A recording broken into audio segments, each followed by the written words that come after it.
In this guide, I'm going to show you how to create an AI sticker on YouTube Shorts. This is Aiden from JustBoz, and before we get into this guide, make sure to like the video and subscribe to the channel with all notifications on. It really does help with the channel, and it lets us know that you want more content like this, so we greatly appreciate it. If at any point throughout this guide you did have any questions, just ask them down in the comment section below, and we can help you out further. I'm going to be doing my best to reply to every single comment down there. First things first, you do need to open up the YouTube app and just start creating a short.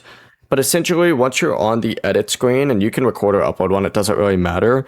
What you need to do is just select this little sticker icon, and then from here, you're going to see AI sticker, which is going to take you to a page that looks like this. You do have to accept the agreements, but that you could go ahead and describe whatever it is that you want to create, and then it'll go ahead and create it, which will give you a generated sticker that you can use on your short. The process really is as simple as that, and you can reposition it and put it wherever you want. Before you do leave, make sure to like the video and subscribe to the channel with all notifications on. It really does help with the channel, and it lets us know that you want more content like this. We'd greatly appreciate it. And if at any point throughout this guide you did have any questions, just ask them down in the comment section below, and we can help you out further. I'm going to be doing my best to reply to every single comment down there. Peace.